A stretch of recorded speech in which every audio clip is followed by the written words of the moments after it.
అదిగా దళితులు ఇతర వెనుకబడిన వర్గాల వారు సామాజికంగా వివక్షకు గురవుతున్నారు. సమాజంలో దళితుల పట్ల వెనుకబడిన వర్గాల పట్ల చూపబడుతున్న సామాజిక అసమానతలను, అణచివేతలను, కులదొంతరలను నిరసిస్తూ వాటిని కూల్చేందుకు ఎందరో బహుజన మహనీయులు అహర్నిశలు పోరాడారు. ఆయా వర్గాలలో చైతన్యాన్ని తీసుకువచ్చి స్ఫూర్తిప్రదాతలయ్యారు. ఆ స్ఫూర్తితోనే కుమారి మాయావతి తన భావి జీవితాన్ని బహుజనుల అభ్యున్నతి కోసం, వారి సంక్షేమం కోసం అంకితం చేసి వీరి కృషిని కొనసాగిస్తున్నారు. సామాజిక పరివర్తనకు కృషి చేసిన ఆ మహనీయులకు ఈ చిత్రాన్ని అంకితం చేస్తున్నాం. ఐరన్ లేడీ మాయావతి అనే ఈ చిన్న సీడీని తీసుకురావడం ద్వారా అసలు ఆంధ్రప్రదేశ్ ప్రజల్ని చైతన్యవంతం చేయడానికి ఎంతో ఉపయోగపడుతుందని అనుకుంటున్నాము.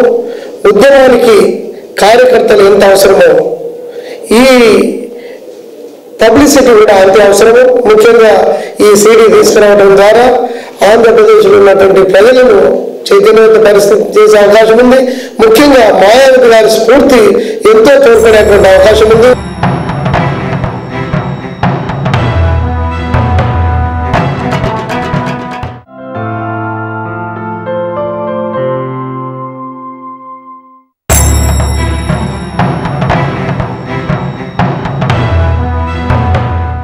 సమాజంలో నిరంతరం జరిగే మార్పుల సంఘర్షణే చరిత్ర.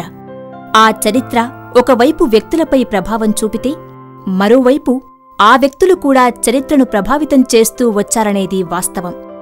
భారతదేశంలో గౌతమ బుద్ధుడు మొదలుపెట్టిన సామాజిక పరివర్తనల పరంపర ఒక్క భారతదేశాన్నే కాక ప్రపంచాన్నంతా ప్రభావితం చేసింది.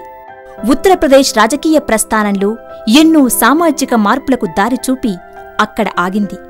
4 సార్లు ఉత్తరప్రదేశ్ ముఖ్యమంత్రిగా ఎన్నుకోబడిన కుమారి మాయావతి దేశమంతటా ఒక సామాజిక పరివర్తనకు ప్రతీకగా నిలిచింది. ఎంతో నిక్కచ్చిగానూ దృఢ నిర్ణయంతోనూ ప్రతి పార్శ్వాన్ని సమూలంగా మారుస్తూ ఉండటం చేత ప్రజలు ఆమెను గౌరవ సూచకంగా ఐరన్ లేడీ అని పిలుస్తున్నారు. ఈ సందర్భాన్ని భావి భారతదేశ చరిత్రలో సువర్ణాక్షరాలతో లిఖించాల్సి ఉంది.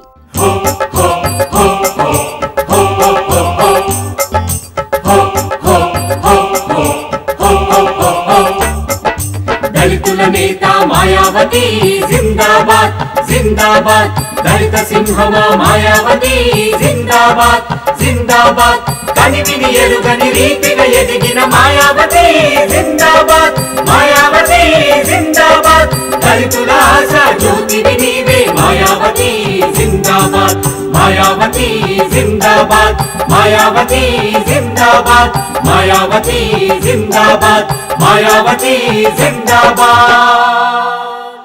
కుమారి మాయావతి 1956వ సంవత్సరం జనవరి నెల 15వ తేదీన ఢిల్లీలో షెడ్యూల్డ్ కులానికి చెందిన జాటవ్ కుటుంబంలో జన్మించారు. తండ్రి పేరు శ్రీ ప్రభుదాస్, తల్లి పేరు శ్రీమతి రామ్రతి. 6 సోదరులు, 1 సోదరి ఉన్నారు.